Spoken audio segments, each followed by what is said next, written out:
আসসালামু আলাইকুম, সবাই কেমন আছেন? আলহামদুলিল্লাহ আমি ভালো আছি। বেশি ভালো নাই, মোটামুটি তো ভালো আছে। আল্লাহ যেরকম রাখছে আমি তেমনই আছি। সুস্থ হয়েছে আল্লাহ তাআলার বড় একটা রহমত। সত্যি অসুস্থ হলে বোঝা যায় মানুষের জীবনটা কীরকম। আজকে প্রায় 2 মাস ধরে আমার পাটা যে এত যন্ত্রণা, এই যে টাস করে আমি উঠতেও পারি না, বসতে পারি না, কত যে কষ্ট একমাত্র আমি আর আমার আল্লাহ জানে। হাঁটুর যে একটু ভাঁজ করে বসছি, মানে সকালবেলা একটু ভালো লাগতেছিল। ঘুম থেকে উঠেই আর কোনো কাজকাম করি নাই, ঘুম থেকে উঠেই কিন্তু কাপড় ধোয়ার জন্য চলে আসলাম। আর এইখানে কিন্তু যে সাবান ছিল, সেই সাবানের ফেনা করে নিছি। গুঁড়ি যেহেতু ছিল না, সাবানের ফেনা করে নিছি। এগুলো দিয়ে আমি সুন্দর মতন সাবানের ফেনা ফেনা করে কাপড়গুলো সব ভিজিয়ে নিলাম। আর এর ভিতরে উঠে আমার শাশুড়ি বাথরুমে গেল। তার আমি যেহেতু ভিতরে বসতে পারবো না, এই জন্য আমি বাইরে বসেই এই সাবান দিতেছিলাম। এই কাজগুলো তো করা লাগবে, এখন করি আর পরে করি, আর কারো দিয়ে করাইলেও আমার ভালো লাগে না। আমার পা দুটো যদি সুস্থ হইতো, আমি মনে হচ্ছে বাড়িতে এসে কত কাজ যে আমার রয়েছে, এই জন্য মনে হয় আল্লাহ আমারে এত কষ্ট দিতে আছে, পরীক্ষা নিতে আছে। যাক, আল্লাহ তাআলার সবই ইচ্ছে। আল্লাহ যদি আবার আমার সুস্থ করে দেয়, সবাই দোয়া করবেন। পার যন্ত্রণায় আমি মরে যাচ্ছি। ডাক্তারের কাছে গেছিলাম, ডাক্তার দেখাইছি, ব্লাড টেস্ট দিয়েছি, এক্স রে করে নাই, শুধু ব্লাড টেস্ট করাইছে। বললো এই টেস্ট দিয়ে আসতে, হয়তো আবার ভারী কিছু হইলে তারা এক্স রে বা এমআরআই এইসব করাবে। তারা তো করে নাই, কারণ যেহেতু সরকারি ডাক্তারের কাছে 2-3 বার যাওয়াই লাগবে। আর আমি কিন্তু ঢাকা থেকে আইসে একদম আমাদের এখানে সেই দূরত্ব লেবুখালী আছে, সেই লেবুখালী চলে গেছি। সরকারি চিকিৎসা যেহেতু আমরা পাই, সেই লেবুখালী যাইয়ে আমি চিকিৎসা করে নিয়ে আসছি। ভিটামিন ঔষধ দিছে, অ্যান্টিবায়োটিক দিছে, খাচ্ছি। ব্যথাটা এমন অবস্থা, মনে হচ্ছে হাত পা ভেঙে গেলে তাও মানে সহ্য করা যায়। মোচড় মেরে মেরে 2 পা, এই যে আমি বসে বসে এরকম কাপড়গুলো ভিজাচ্ছিলাম, একটু ভালো লাগতেছিল।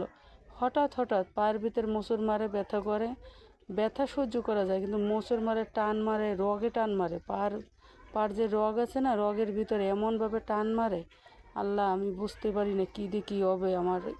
না পাও নিয়ে আর সোজা হয়ে দাঁড়াইতে পারবো না, শুধু আল্লাহর দ্বারা কইতেছে, আল্লাহ তুমি আমার ভালো করে দাও। এমন না যে বসলেই ব্যথা করে, দাঁড়ায় রইছি তাতেও আমার কিন্তু খুব ব্যথা করতেছে।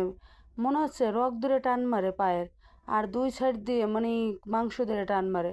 হাঁটতে আছি, দাঁড়াচ্ছি, বসে রইছি, মানে 2 পা নিয়ে খাটের পড়তেছি, তাতেও আমার কিন্তু ব্যথা করতেছে। এটা যদি এখন আল্লাহ নিজে নামে আমারে ভালো করে।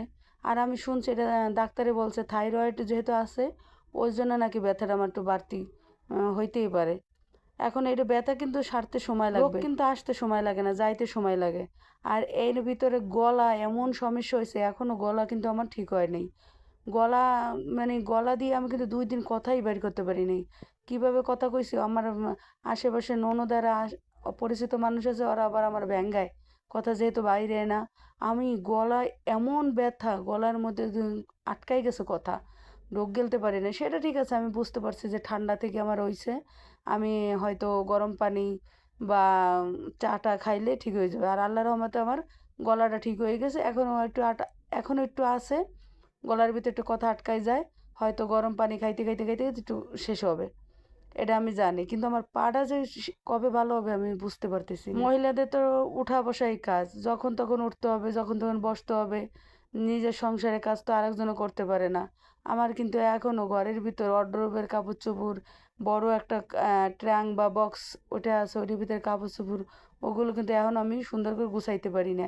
আর এখন আমি এত প্যারাও নিতেছি না, যেহেতু আপনাদের ভাইয়া নাই, সে চলে গেছে তার কাজে।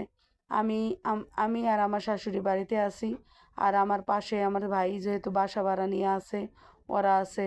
থাকলে কি হবে, ওরা তো ওদের কাজ করে, আর আমি তো ওদের দিয়ে সব কাজ করাইতে পারবো না। বেশি কাজ করাইলে আমার ভাইয়ের বউ বলবে যে আমার ননদের পাশে আছি, আমার দিয়ে কাজ করে।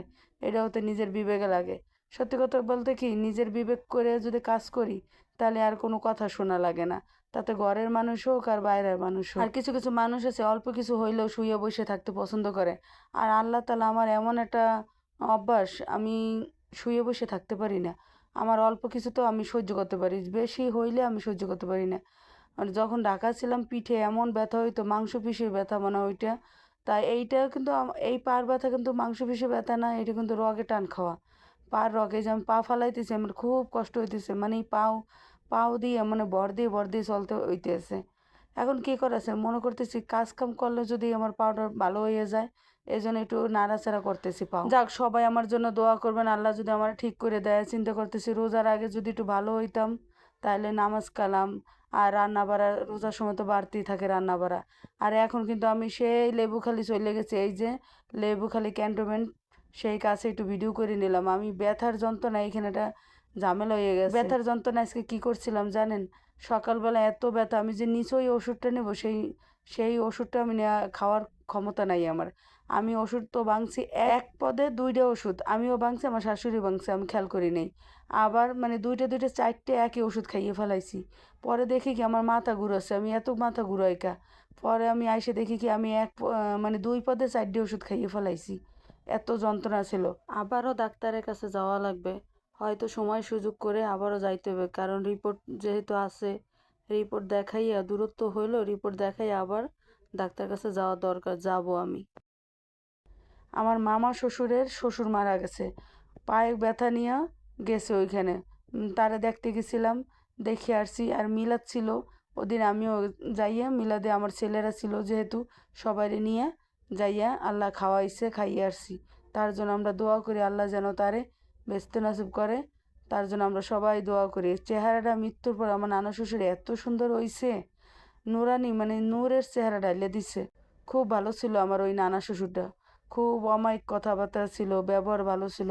এইখানে আমরা কিন্তু সবাই আত্মীয় স্বজন আছি, এই আত্মীয় স্বজন কিন্তু সব আমাদের বাড়ির আত্মীয় স্বজন। একসময় আপনাদের সবার সাথে পরিচয় করাই দিব। সবাই ভালো থাকবেন, আমাদের জন্য দোয়া করবেন। আল্লাহ হাফেজ।